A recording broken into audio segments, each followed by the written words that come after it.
is Cattleya discolor, a first flowering here in the garden with 3 flower spikes, and this is planted in a purposely dug hardy orchid bed. And directly behind it we have Cattleya tricarinata. That spike there has broken, unfortunately, but I still have 2.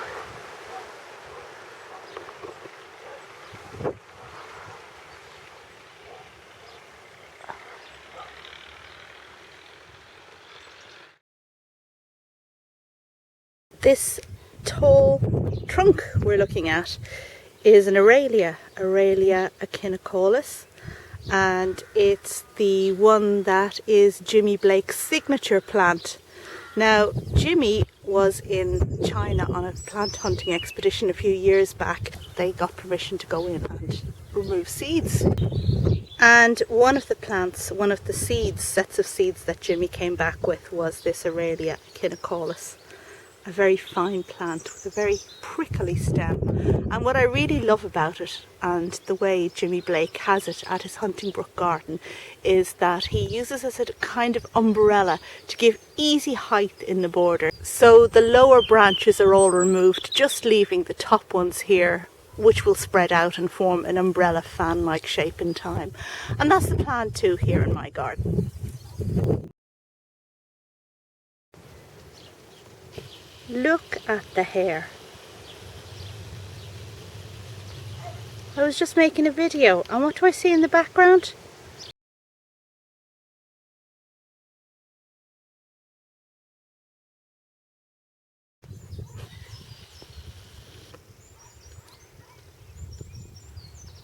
Look at her!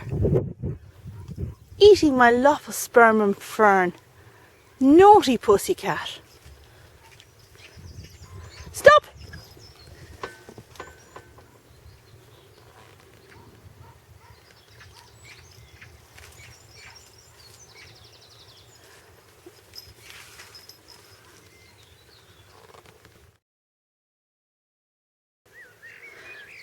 And I've 2 peonies to show to you today. The first one is a tree peony, Lutea, because it's yellow.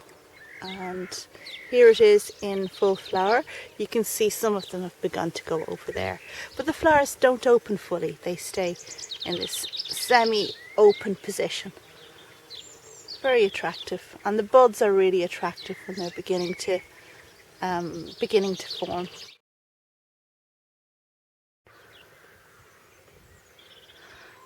And here we have the first of the herbaceous peonies to open in the garden. And look at this one. The blooms are enormous, almost like hollyhocks, if you know Alcea, the hollyhocks, the hybrid varieties. Fantastic. Herbaceous peonies are definitely my favourite perennial, and I think you can see why from this.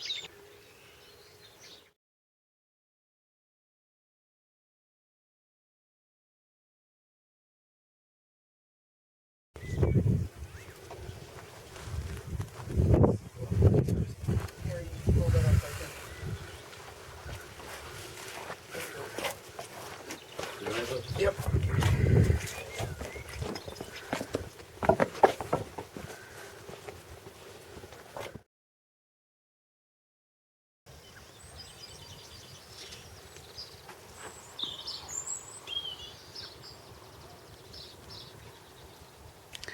This here is a variegated Polygonatum, and well, I think it's lovely.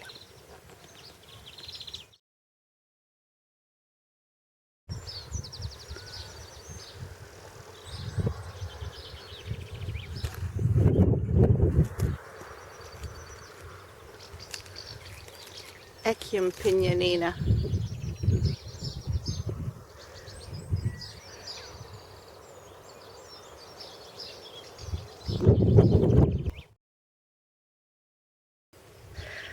Okay, so here's the plan for this year. What I'm going to do is to keep the beds and borders near where I sit in the garden tidy, because if I'm sitting out and I'm looking at a messy border, then, well, it gives rise to the OCD in me and I just start to go mad. So this border is on the side of the greenhouse. There's the greenhouse there, and it's fairly important because every time I go to the greenhouse I have a look at it. Anyway, I've just planted out these annuals that you probably saw me sow them earlier on, the China asters, and I've planted out about half of them at the front of this border because, well, I'll be able to enjoy them as the season goes on. Now, it may be a bit early for planting out annuals. We may get a touch of frost, but if that happens, then what I'll do is just put a bit of fleece over them and hope for the best. And we have some breaking news from the greenhouse. It's not this cymbidium, oh no, it's what's behind it. And while this looks like a very mucky, dilapidated, unloved tray, can you see what I see? Now, this is my tray of Disa orchids, and I am going to have a bumper flowering this year. They've been neglected because I kept them moist over winter, and in spring I did put rainwater back in them, but they haven't been cut back or anything. You can see the stems from last year's flowers still there, and they certainly need tidying up, and they probably should have been repotted. But even despite that, how many flower buds have we got coming? 1, 2, 3, 4, 5, 6, 7, 8, 9. 4 different types, 9 flowers. That's the best ever.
Today I just want to show you this lovely bush called Dipelta unionensis, and I haven't had it very long, just a couple of years, but look at the fantastic flowers on it.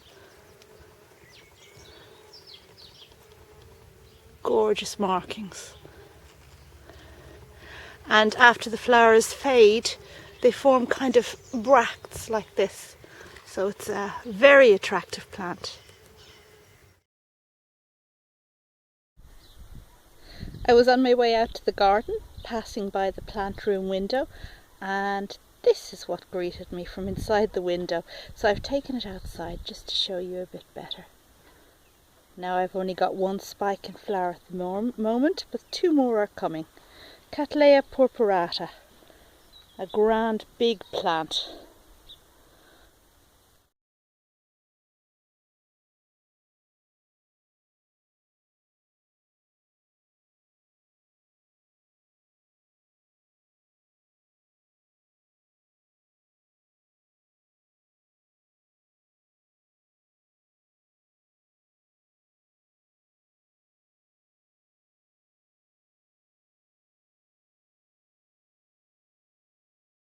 This plant here is an echium, and let's have a look from down here. It's called Echium wilpretii, and it's my favourite echium. It flowers pink instead of the normal blue like the Piñanina does, and this one is over at a funny angle because I didn't stake it in time, and yeah, there it is. I hope you can see how pretty the flowers are. They're pink, and the stamens that emerge have just a very slight touch of blue pollen at the tips. so it's quite attractive. Now this one doesn't seed about in the same way that Echium pignonina does. You have to collect the seed if you want it to persist. Its advantage is that the foliage is absolutely amazing. Before it flowers, imagine those silvery leaves, but more of them and just a big rosette on the ground for, well, for a year or two until the thing flowers. It's really nice. But the disadvantage is that after it flowers, it pretty soon goes to pot and you have to take it out of the garden because it just looks terrible. Whereas with the pignonina, at least you have the skeleton for the rest of the summer. I just had to show you this Aquilegia confusion that's going on here. And look, we've got 3 in 1. Now, if we look at these ones at the top, the kind of green and dark red one there is Aquilegia Nora Barlow, I think. But the pink is a sport that's come off of the same plant down there somewhere. And it's just completely pink. So that's interesting. And then if you take into account the fact that the blue one is mixed in there as well, then, well, I think it's quite interesting, really.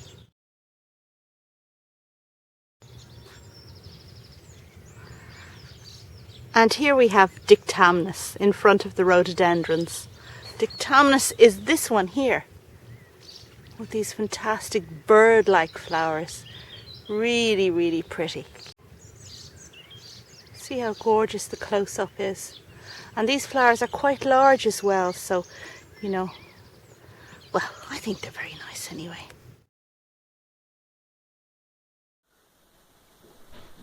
Rain.